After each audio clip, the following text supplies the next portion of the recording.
all post your questionnaires on the chat and we will be happy to answer them at the end. We welcome you, Ms. Astha.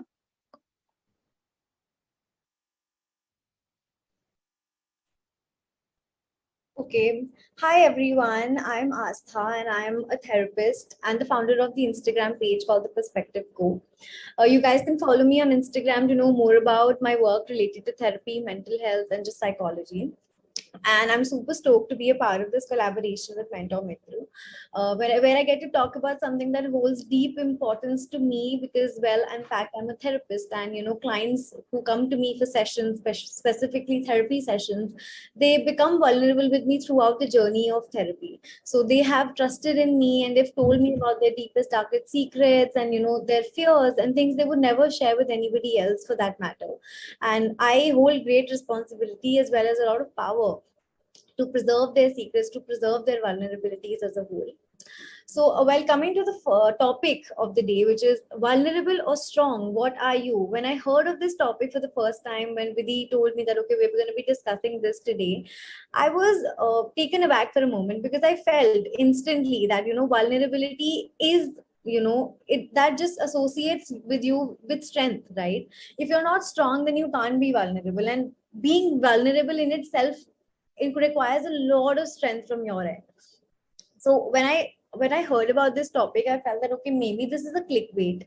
Maybe what they're trying to understand is that how does the audience react to it. And a lot of people in my DMs were asking me that, don't you think vulnerability comes with strength and all of that? And that is what I'm here to address. So the first thought that came to my mind was that both of these things, being vulnerable and being strong, goes hand in hand. I mean, only when one person is emotionally strong can they be vulnerable with people or even with themselves, for that matter.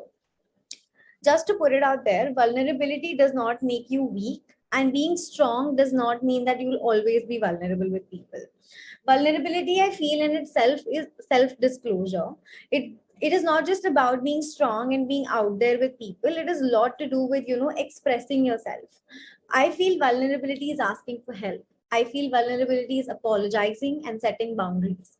Vulnerability is receiving love, trusting people, pursuing pleasure without any bounds. I feel it's sharing of a very powerfully authentic feeling, like love, like joy, like grief. It is feeling alive. That's what I feel vulnerability has always been for me. And that is what I tell my clients as well, that when you're feeling alive is when you're being vulnerable with people or just with yourself. I feel vulnerability, according to me, is a source of connection that creates intimacy more visible. Yet so many of us, including me at times, it's happened with me a lot of times wherein I've struggled to feel worthy of pursuing and also receiving it. Because we have all had familial, cultural, and social boundaries and history that has taught us to feel threatened and unsafe, and therefore withhold your own vulnerability. A lot of people tell us, man up, be strong, you don't have to show your emotions or express your emotions, and just be out there. But that's just societal expectations and the culture history that we've been brought up with, and I feel that it's high time we break all those norms and be vulnerable, because I think being vulnerable is not just beautiful, it's cathartic and it's very, very therapeutic. I mean, learning how to be vulnerable as an adult is an ongoing process, and let me tell you, it's a really long process. Even when clients come to me in therapy, they want to get quick solutions out of therapy, and they want to get better, like in 5-10 sessions, but that's not possible. They have to get comfortable with me during the sessions, and I try and hold a very, very safe space for them as well. But even then, it takes time for you to become vulnerable and just be out there sharing your emotions, your fears, your introspection, everything with the therapist post a certain amount of time, wherein you feel extremely comfortable with the therapist. You feel that, okay, this person can be trusted to be be vulnerable around, because it's important for us to be vulnerable with people who we trust, who we can depend on, who we know will not judge us. And that, I feel, is extremely important. We need to start reflecting and questioning just how much, with whom, and why you default to a place that is so emotionally distant. We need to figure out who are these people in our life who are making it difficult for us to be vulnerable. right? Because those people are to be eliminated immediately stat. So this is a source of distance and loneliness that you feel with others when you're around people who make you feel emotionally distant. And it is extremely important to feel all your feelings. If you're feeling angry, say that you're angry. If you're feeling hurt, say that you're hurt. If you're scared, say that you're scared. I think it's extremely important to feel all of your feelings, and only then you can move on to being vulnerable, finding strength in vulnerability. So ask yourself this, when was the last time I felt something like love or joy? Instead of understanding those experiences being created by the external environment, can you think of what is it inside if you allow yourself to open up? Coming to the second point that's mentioned on the PPT here, which says vulnerability is not weakness, we'll be talking about 4 life lessons which I've learned from Bren Brown. So, Bren Brown is an amazing author of the book called Daring Greatly. It's a book about vulnerability and how it's a great strength to have in the journey of life that we have here. And I'm personally a huge fan of this author, and she's also a college professor, and she spent years of her life researching, talking, and writing about vulnerability as a whole. So we're going to be talking a little bit about what are the 4 lessons and strengths that I've learned from her personally. So coming to the first lesson by her is that vulnerability is not a weakness. In fact, it is the most accurate measurement of courage. So I would say that choose courage over comfort, and if you do that, then you're automatically being vulnerable and really strong. So, like I said in the initial stage of this conversation, in this discussion here, that vulnerability comes with strength. It can't be without it. And that is exactly what Bren Brown has said, that choose courage over comfort, and you will be vulnerable in that process. The second lesson is that brave amongst us will always know heartbreak. So if you're going to be brave, then you're going to be hurt as well. And that is just the physics of vulnerability. You have to just deal with it. If you're going to be brave, you're going to get hurt by people, because being brave, again, invites a lot of courage, a lot of strength, a lot of pushing yourself to your boundaries. And that is why if you're being brave, then you're going to get hurt as well. And that is just the physics of vulnerability. Coming to the third lesson is to watch whose feedback to take. Now, when I talk about feedback, I mean that, there are millions of people in our life, and, you might have 10, 20 close friends, family members, your partners, and whatnot. Don't take feedback from everyone. Don't go around taking feedback from everybody in your life, because not everybody's feedback is going to be important.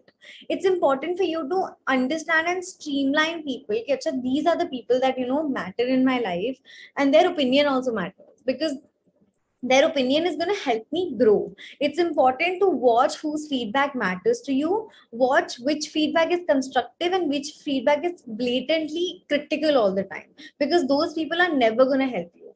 Of course, people are going to tell you what are the pros and cons of your behavior and how you can change all of it, but it should be constructive, not critical all the time.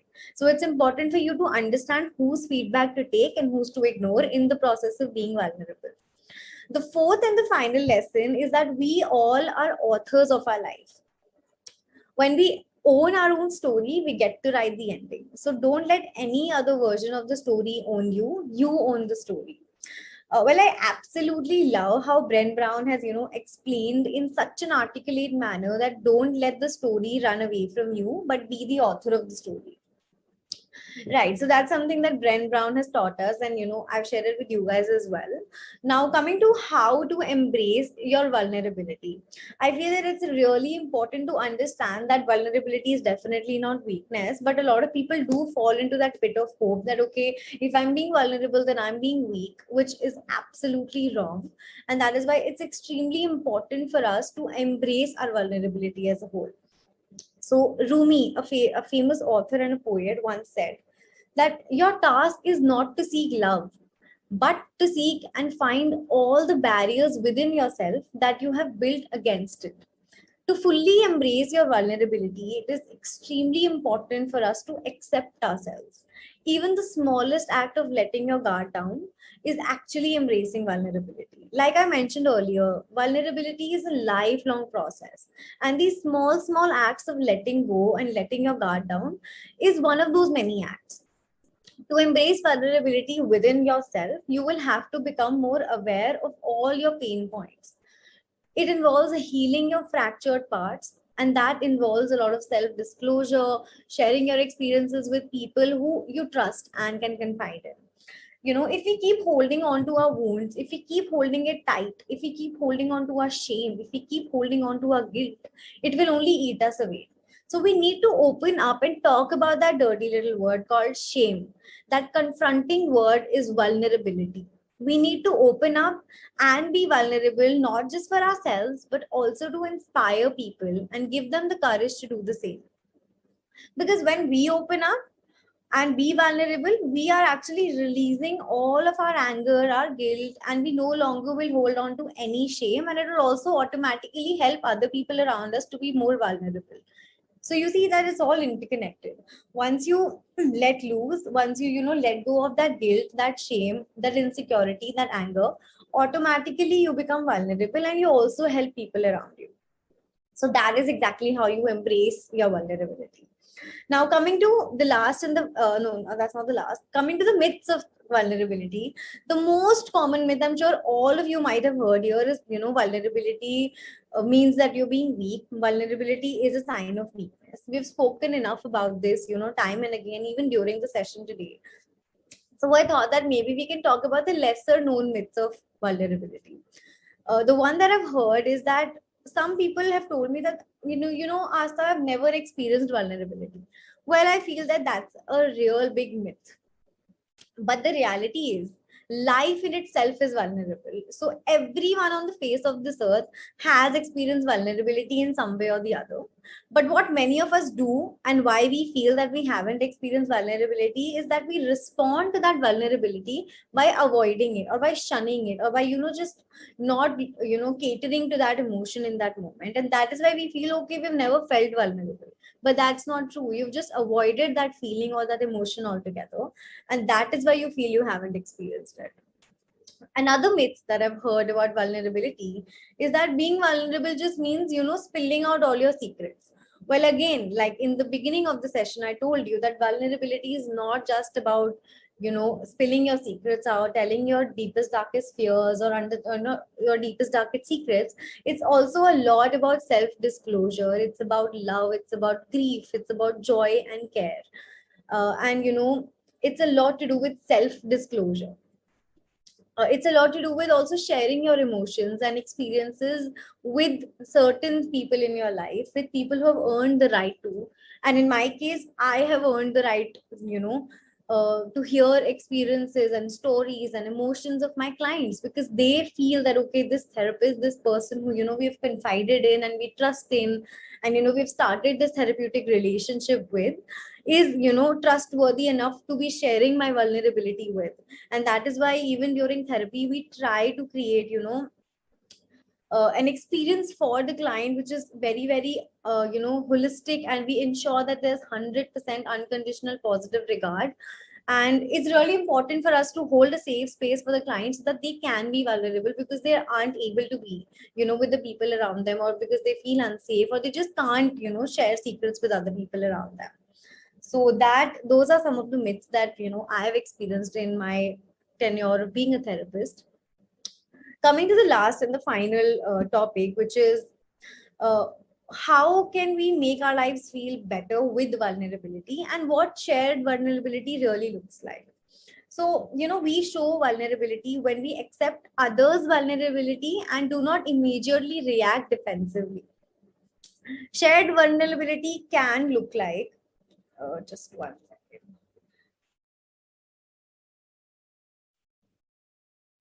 Something's wrong with my. Astha ma'am, you're audible for us. You can go on. Oh, great, great. One second. Yeah, so we were talking about shared vulnerability. So we show our vulnerability, like I said, when we accept others and do not immediately react defensively. And how shared vulnerability can look like is by listening to people, listening to different experiences and unfamiliar viewpoints, holding space for others, like I do it with my clients, especially for those who have been denied to, hold their voices or tell their stories. Because, a lot of people have never gotten the chance to really express themselves, or, be held, somebody has never held space for them. So it's important for us as individuals to listen to people. Secondly, reflecting. Reflecting on something even when it makes us feel uncomfortable or uneasy. Reflecting on how to express yourself without erasing yourself or the other person. It's really important, when you're having a conversation with a loved one, with a close person in life, and they are sharing something which is really, really close to them, which they've never really spoken about. It's important for you to sit down, listen to them, and reflect. You don't have to immediately, dump your emotional baggage on them altogether, because that's going to make them feel unsafe and uncomfortable, because they're out there trying to be vulnerable in front of you, and all that you are doing is shunning them down and, dumping your emotional baggage on them. So reflecting and listening are really, really important when it comes to shared vulnerability. And lastly, shifting your views by changing your perspective, the way you use your language, how you interact with others, and how you think about yourself, even just in the sense of good and bad. So it's important for also shifting your views, shifting your perspective. And, I love the word perspective, is because I came up with this name for my page as well, the perspective group, because I feel that changing and shifting your perspectives with each person you meet in life is so important. And even, if you've had a conversation or you've had an experience in life wherein you learned nothing, there is something that you gain at the end of it, which is perspective. You gain perspective about everything in life, every single thing. So I think it's important, even when you're being vulnerable, to understand the other person's perspective, even though it makes you feel uneasy or uncomfortable. So basically,